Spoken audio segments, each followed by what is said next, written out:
Hello everyone. For this dot point, we are looking at Kepler's laws and how they relate to planets moving in orbits. And it says circular and non-circular orbits, but Kepler's first law already tells us that orbits are non-circular. Okay, because the first law, this is a number one, first law says that they move in ellipses. An ellipse is kind of like a stretched out circle. A circle will have a center point, and that center point, from that point to the edge of the circle, is the radius, and that radius is the same the whole way around.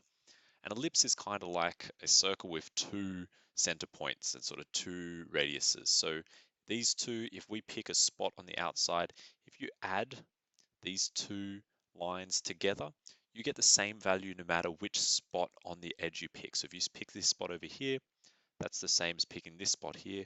Here, both of these are kind of even, add together. Here, this one's really short, but this one's really long. And if you add these two together, you get the same value as if you add those two together, right? One way to create one is if you imagine you have a piece of string attached to two spots on your page, and you put a pencil in there and you bring it out tight until it's like this, right? And you grab that pencil and you keep it tight and you stretch it all the way around and draw a circle. That should get you a ellipse like this. And Kepler's first law says that the motion of a planet around the sun is an ellipse where the sun is on one of these two focal points. So this could be the sun here. Yeah, and this ellipse is more or less circular depending on how close those focal points are together. So if they're on top of each other, you have a perfect circle, and the further apart they are, the more that circle becomes stretched out. And for our planets, they're pretty circular. They're really only a tiny bit stretched out.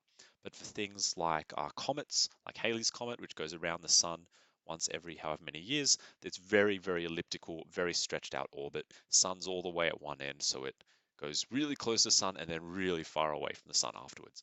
And that's the first law. The second law is about the movement around this ellipse. So for the second law here, again, I'll draw that elliptical shape. And we've got the sun over here, and we've got our green planet here. Okay.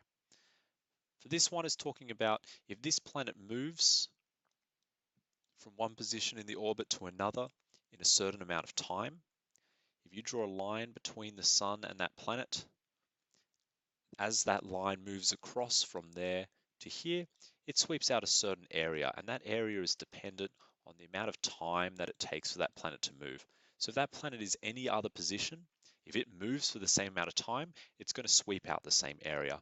Now this might seem strange because if the planet is close to the sun here, it's got a very short length here, and so you'd imagine to have a small area. And if it's all the way out here, it's got a very long length, and you imagine have a bigger area. But the thing is, the planet actually moves at different speeds as it orbits around the sun. So when it's moving close to the sun in the same amount of time, it would actually get much further. So they'd be able to sweep out a wider area, even though it's not as long. So this area is wide but short, which makes it in total equal to this um, skinnier but taller um, area here. And if it's moving all the way out here, the planet is going very, very slow and might only go a tiny amount in that same amount of time. And so you get an extremely tall but extremely skinny amount of area, which I've drawn very badly, but you get the idea. All three of these areas are supposed to be the same amount, assuming that all three amounts of time are the same as each other as well. Okay, and this is because if the planet's really far away, as it comes towards the sun's pulling it towards it, speeding it up really, really, really fast until it gets to the sun. At this point, it's going its fastest. And as you can see here, in that amount of time, it goes a really large distance. So it's going really fast. Then as it goes away from the sun's trying to pull it back towards it, slowing it down until it reaches its slowest point all the way out here again. The third law is just this equation here. R3 over T squared is equal to GM over 4 pi squared. And this is telling us about the ratio of the radius of the orbit to the period of the orbit. And you can do something really cool with this equation um, if you have several things orbiting the same object. So that is the case for our sun. And Kepler was looking at the planets orbiting around the sun. Um, so we have the first planet orbiting around the sun, which is Mercury. Then you have Venus. Then you have Earth and Mars. Okay, and they're all in their orbits. So we've got Mars, red planet, which is a bit smaller than Earth, the blue planet, although I'm drawing it kind of green here. Good. Now, using this equation, if I was to look at Earth and I was to say that I'll put a 3 here. I'll say that the radius of Earth cubed over the period of Earth, it's an E for Earth, squared is equal to G capital M over 4 pi squared. Now M here is the mass of the sun, right? Capital M is mass of the big object in the center. If we're talking about, say, the moon going around the Earth, then the Earth itself would be capital M. Whatever the bigger object is, the one being orbited around, that's going to be what this mass cares about. Now, if we looked at the same equation, but looking at Mars, where the radius of Mars, the circle for Mars, and the period of Mars going around the sun as well, that's also going to be equal to capital G, which is a constant, mass of the sun, same as what we've written here for Earth, over 4 pi squared, which is all a constant. So this ratio for Mars is equal to this same value here. So we can write that this value here is equal to the radius of Mars cubed over the period of Mars squared. And this is really, really useful mathematically. You can actually cut this middle part out and just say that this ratio for Earth is equal to this same ratio for Mars.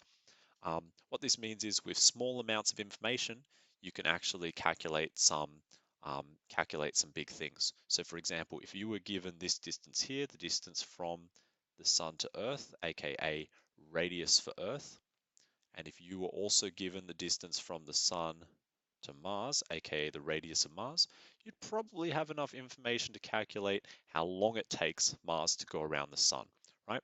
We've given you this value, radius to Earth. We've given you radius of Mars, that is the radius of Mars's ellipse.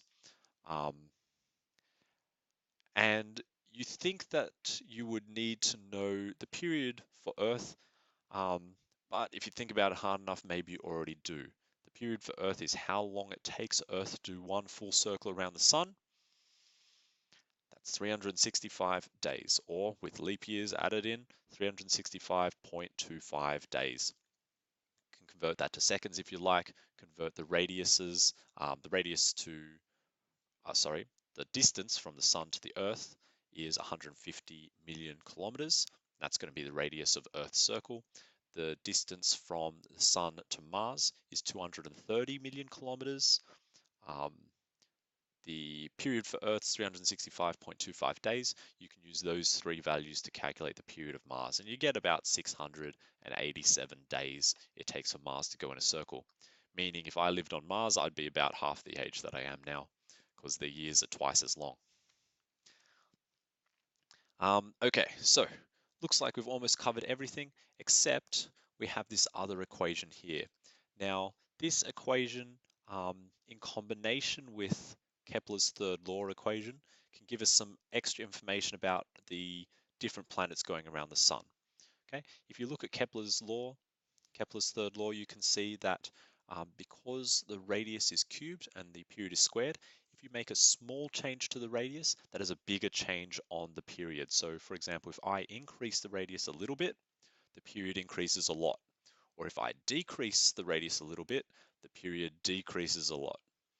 So up here, we can see the velocity is equal to, we've got a ratio of the radius over the period, makes sense, because velocity is equal to distance over time. If we increase the radius a little bit, as we said here, the period increases a lot. That is a slower velocity because we've got a larger denominator. That makes a smaller overall value. So increasing the radius decreases the speed. Okay, if we decrease the radius a little bit, the period decreases a lot. Okay, a really small denominator, because it just decreased a lot, means a larger overall value. So decreasing the radius increases the speed. And that tells us something about the planets orbiting the sun. It tells us that the ones with the smaller radius, such as the Earth compared to Mars, has a higher speed. The ones with larger radius like Mars has a smaller speed. The fastest planet is going to be the innermost planet, Mercury. It's going to have the highest orbital velocity. And that's it for this dot point. One more to go before we finish the topic.